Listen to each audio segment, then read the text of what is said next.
Hi everyone, இன்னைக்கு கார்த்திக் ரேவதியில் ஒரு பயங்கரமான ப்ரோமோ வந்திருக்கு. அதை பற்றி தான் பார்க்க போகிறோம். இந்த வீடியோ பிடிச்சிருந்தா லைக் பண்ணுங்கள், சப்ஸ்கிரைப் பண்ணுங்கள். வாங்க வீடியோக்குள்ளே போகலாம். நேற்றுக்கு பார்த்தீங்கன்னா அந்த வெள்ளைக்கார மாப்பிள்ளை வந்தோடனே நம்ம ராஜா பயங்கரமாக இங்கிலீஷில் வெளுத்து விளாசிட்டார்.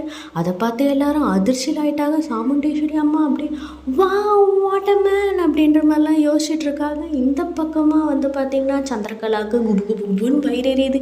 இவனை எப்படியாவது இன்சல்ட் பண்ணிடலான்னு நினச்சோமே, ஆனால் இவன் இப்படி விளாசி தள்ளிட்டான். இங்கிலீஷை எப்படி இவனுக்கு இங்கிலீஷ் தெரியுதுன்னு அவங்களுக்கு லைட்டாக சந்தேகம் பொறித்தட்டுது. அதுக்குள்ளே நம்ம மயில் வந்து பயங்கரமான ஒரு பொய்யை அடிச்சு விட்ருது. நம்ம ஜாக்சன் துரைக்கிட்ட நம்ம ராஜா 2 வருஷமாக வேலை செஞ்சுருக்காரு, அதனால தான் இவ்வளோ நல்லா இங்கிலீஷ் பேசுகிறாரு அப்படின்ற போது ராஜா டிங்கி டிங்கி டிங்கின்னு தலையாடுறாரு. ஆமாம் ஆமாம் அப்படின்ற மாதிரி அதோட அந்த சீன் அங்கே முடிஞ்சது. ஆனால் போகும்போது என்ன பண்ணியிருக்காங்கன்னா, அந்த மாப்பிள்ளையோட மாமியார் இருக்காங்களே, அதாவது நம்ம சாமுண்டேஸ்வரியோட ஃப்ரெண்டு, அவங்க வந்து ஒரு மொய் கவர் மாதிரி கொடுத்துட்டு போகிறாங்க. அது மொய் கவர் இல்லைங்க, அது பொய் கவர்.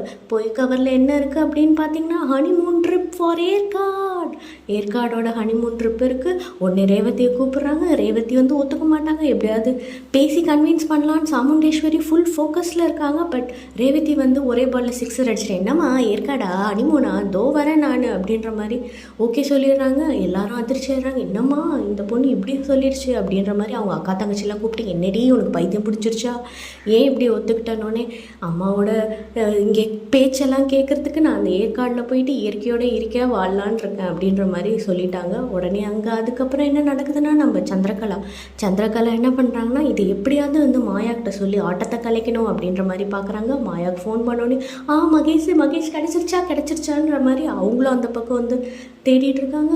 இல்லைம்மா மகேஷ் கிடைக்கல, இப்போ வந்து நம்மளோட ரேவதி வந்து ஹனிமூனுக்கு போயிட்டுருக்காங்க, அதை நீ எப்படியாவது தடு அப்படின்ற மாதிரி உன்னால் முடிஞ்சது ஆட்டத்தை கலைச்சி பாருனோடனே, கண்டிப்பாக நான் பண்ணுறேன், எனக்கு மகேஷ் கிடைக்கணுன்னா நான் என்ன வேணாலும் பண்ணுவேன், நீங்கள் முதல்ல மகேஷை தேடுற வழியை பாருங்கள், எனக்கு என்னமோ உங்கள் அக்கா மேலே தான் சந்தேகமாக இருக்குது அப்படின்னு சொல்லிட்டு சந்திரகலாக்கிட்ட சொல்கிறாங்க. நான் அதை ஏதாவது தெரிஞ்சால் சொல்கிறேன், நீ முதல்ல வந்து இப்போதைக்கு வந்து இந்த ஆட்டத்தை கலைக்கிறத மட்டும் பாரு அப்படின்ற மாதிரி சொல்லி அங்கே ஃபோனை வச்சிடுறாங்க.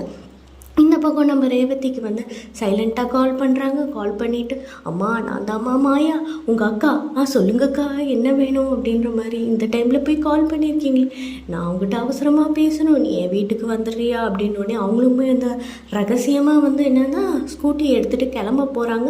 அதுக்குள்ளே அங்கே விரிக்கின்னு சாமுண்டேஸ்வரி வந்து பார்த்துட்ருக்காங்க. இதோட இந்த ப்ரோமோ முடிஞ்சிருக்கு. இந்த வீடியோ பிடிச்சிருந்தா லைக் பண்ணுங்கள், மறக்காமல் சப்ஸ்கிரைப் பண்ணுங்கள். தேங்க்யூ ஃபார் வாட்சிங்.